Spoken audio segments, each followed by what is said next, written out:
Hello and welcome. This is rooflemonger, and my friends, let's talk some Bison today. Yesterday we talked gameplay, and in the future I'm sure we'll have combos and guys, all that kind of stuff. But let's talk Bison's story, let's talk the lore, let's talk everything about him in Street Fighter 6.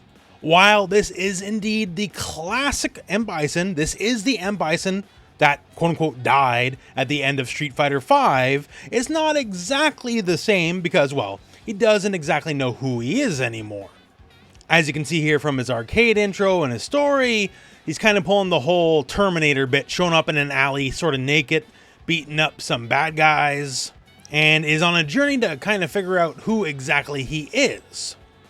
He may have got curse-bloated at the end of the Street Fighter V cinematic story, but he's back together again for whatever reason. And let me tell you, because we're going to go through everything here, I've plumbed the depths of World Tour, I've learned everything there is to learn, and the reason Bison is back is because he'll sell as a DLC. There's no reason. There legitimately is not explained at all. Like, there is some nuance to this new version of Bison, but as for why he's still here, why he's not dead when the whole story mode of Street Fighter V was like quote-unquote killing him for good, well, I don't got an answer for you. Because as far as I can tell, there just legitimately is not an answer. So let's state it as it is currently, and I got all the World Tour stuff for you as well, right? So Bison wakes up, middle of an alley, doesn't know who he is. In the context of arcade mode, he eventually runs into Jury. Jury is the reason he knows he is Bison. Although he does remember other names that he's been called by, as we'll get into. But he just kind of goes with it. Jury, full-on jobber status, and Bison just deals with her like she's not even there. So, starting off, basically, Bison takes the name Bison, doesn't know anything else about himself, because that's the job, not for Jury, but for Johnny World Tour. So to do the whole Bison quest line, you will have to do some prerequisites, some of the quests that showed up in the Ed patch and the quests that showed up there. And also you'll have to have beaten the main game because you'll need to have either moves from Ed or JP, because at some point you will need Psycho Power. And to start off the whole chain of events, Fu, who is absolutely Fang, sends you on your way. And basically we kick off a whole quest line where we're looking for strange animals. Specifically, you're looking for Bison's horse, but, well, you gotta do some silly busybody work before you get to the horse, right? So we get to a dog with a very large eyebrows, which certainly powerful enough on its own, but not exactly a vessel of psycho power. A particularly sleepy and long cat. And, well, a bunch of weird little animals, but not quite our horse. And eventually going through enough of the quest line, okay, hey, we found the horse, we just need to take a picture of it for Fang, and then when you know it, there's the horse and there's Bison. And it will be told to you later on, but the horse likes you. The horse is a fan. That's the reason why the horse and Bison actually doesn't kill you straight up right here. So, nice to have some fans. Also for World Tour, the ultimate gift for Bison is a carrot, so he can give it to the horse. He may not like you, but he likes the horse, and if the horse likes you, then he'll tolerate you. So basically, okay, you saw the horse, he sent it to Fang, Fang loses his mind, because, you know, he's Bison fanboy number one, right? Although that'll change by the end of World Tour in the story that we've gotten so far. But yeah, you hand in the info, Fang denies the fact that he's Fu, even though it's obvious, but there you go, right? You know, you got the thing, okay, we'll send you on your way. He thinks it's too soon for Bison to return, though. Once again, we don't know why he's back, but Fang thinks the clock's a bit too early. At which point, kind of hit the point where, as I mentioned earlier, you need Psycho Power, either Ed or JP's moveset, because you have a bunch of trials where you use Psycho Power moves, because you're powering up the dormant Psycho Power reactor. And you do exactly that. Which triggers an interesting turn of events as far as this all goes. So this was what was in the original cinematic trailer at the Summer Game Fest. So the Psycho Power Reactor goes online, and I guess whatever dormant info or psyche or something of Bison is still there. And you can see it play out in forms of like the various games that Bison's been in over the years. There's some classic Street Fighter, some classic Alpha, all that kind of stuff. Kind of forming a giant, for lack of a more elegant term, a giant Zordon of Bison. I don't know if this is his soul, his psyche, is whatever, but it's definitely him, which is at odds with the fact that there's multiple Bisons, right?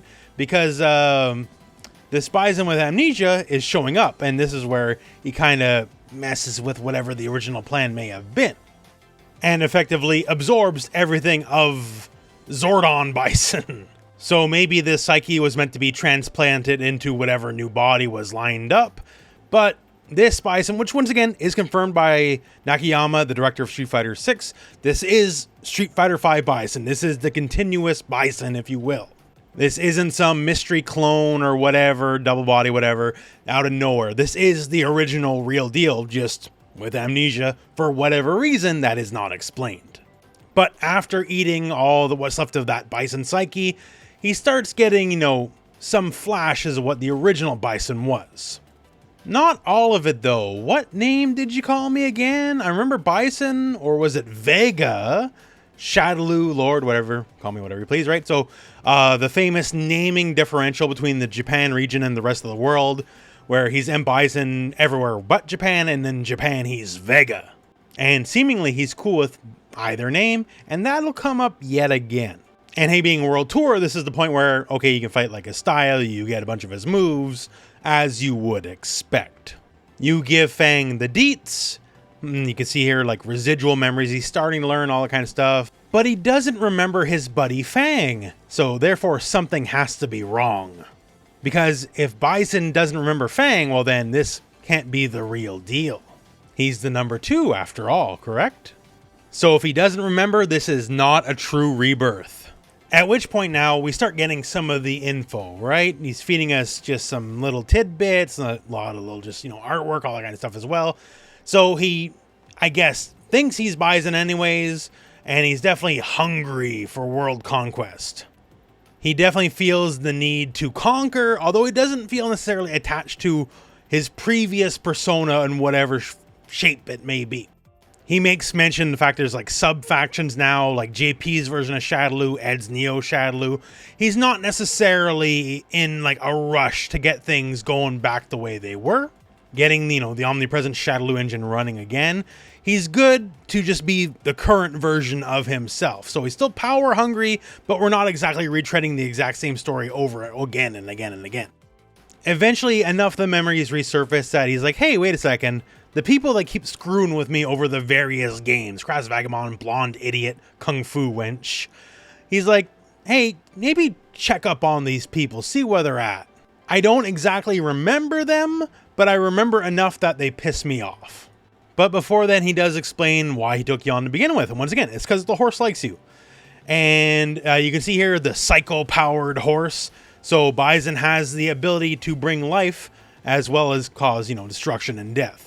Saw the poor horse was basically working to death and decided to give it a better life, one of power and by his side. And you're basically the same. You're a pack horse that Bison will make the most out of. But you do the thing, you'll meet all the characters. They basically give you their Bison memories. It's all what you know from the original games, right? They're just telling you their perspectives of it. Like Ryu, he wanted my body to take over for the ultimate being, all that kind of stuff. Ryu specifically has some respect for Bison. Just specifically calling out, if he wasn't an evil jerk, he would have been one of the best of all time. And then you report back, and we get one of the long unanswered questions answered finally. And that was kind of the beginnings of how this all worked here. A little bit of a flashback.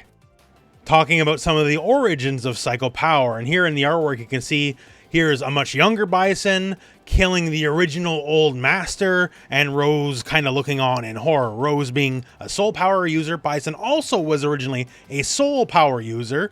And the old master, who was not named, was the one who taught him both. So in older lore, like it was kind of a confusing thing. Was Bison originally the old master or not? Or was he a student? Who knows? Now it's clearly done in Street Fighter 6. Rose and Bison both trained under whoever the original old master was. They both learned soul power together. And the splitting point is when Bison turned soul power into psycho power for his own gain. After doing more world tour stuff, you eventually get to learn that Bison doesn't actually give a crap about Shadaloo itself as a concept. It's just that he just wants to conquer, and Shadaloo is just a means to an end. If he doesn't need it, he won't use it, although he might revive it if he thinks it's necessary. Although then we start hitting, I guess, the big reveal of World Tour, Balrog, Vega, potentially a hint at what Season 3 of Street Fighter 6 may be, because Bison wants you to go find them.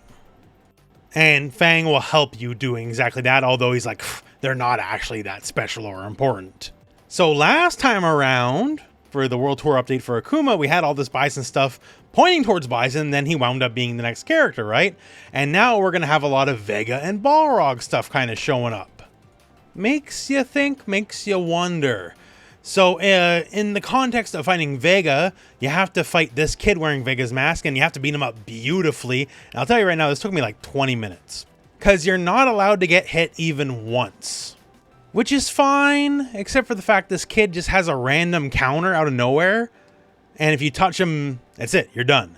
So it took me a couple tries. Eventually you do beat him. They gave him a name, they gave him his own cutscene, his Ignacio. And he looks awful cheese that you beat him.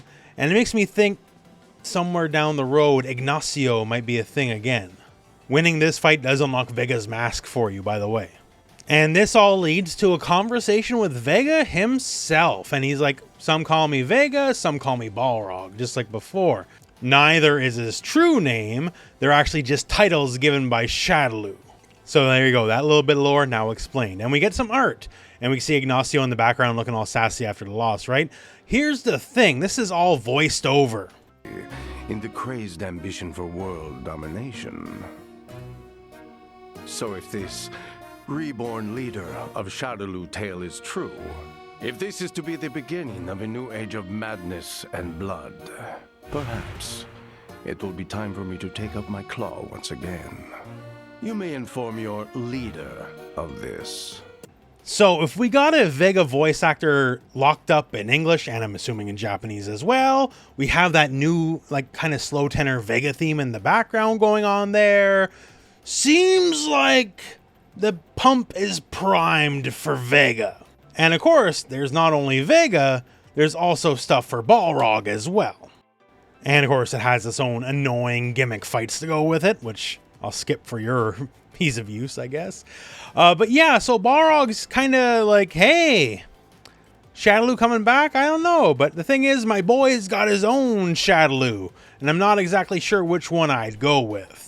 For the sake of whatever future story may be, I really hope Balrog sides with Ed, because that's just a lot more interesting. And that's sort of where we're at now. So Bison is admittedly classic Bison, although with less memories, and he doesn't really care about the past, right? He has vague memories of all the other people. You can see here JP in the classic Shadaloo outfit, which I think is kind of cool. And, well, basically, you know, Shadaloo as it was may not return, but this version of Bison is still power hungry as ever, and he's looking to get his full personal powers back at the bare minimum.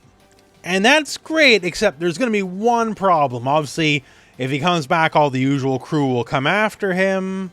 But there might be one unexpected enemy in this whole mix here, because Fang, really cool with the whole resurrection bit, love it, in fact, but he still doesn't remember him, right? Bison does not remember Fang at all. He remembered Sagat, and that's not playing good by Fang.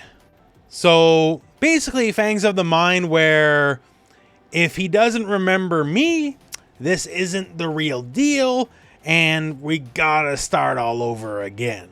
Which means faction-wise, that means we have Bison Loyalist Fang, we have JP's version of Shadaloo, we have Ed's version of Shadaloo, and whatever Shadaloo this new current Bison might want to bring back. So that's quite a bit. But yeah, very interesting stuff going on. And I just wanted to do this. There was a lot of grinding involved. Let me tell you that, right? But I just wanted to do this to let you guys know what the state of the story, what the state of the lore is going on. Because to me, this stuff matters just as much as the most sick combo, the craziest Oki setup, the most insane pressure in any game. I live for the little story and lore tidbits. So that's where we're currently at, and well, that's the story as it happened so far. And I guess we'll have to wait and see what happens when Terry and Mai show up because, well, they ain't exactly natural to the Street Fighter universe, now are they? Originally, when this trailer played, I thought this scene was like Bison breaking open the multiverse or something. Now we know better, right? So, unless they just don't show Terry and Mai in World Tour, but that'd be weird. I guess we'll cross that bridge when we get there. But for now, my friends, that is the video. So thank you very much for watching. Hope this video has found you well, and go out and play some Street Fighter.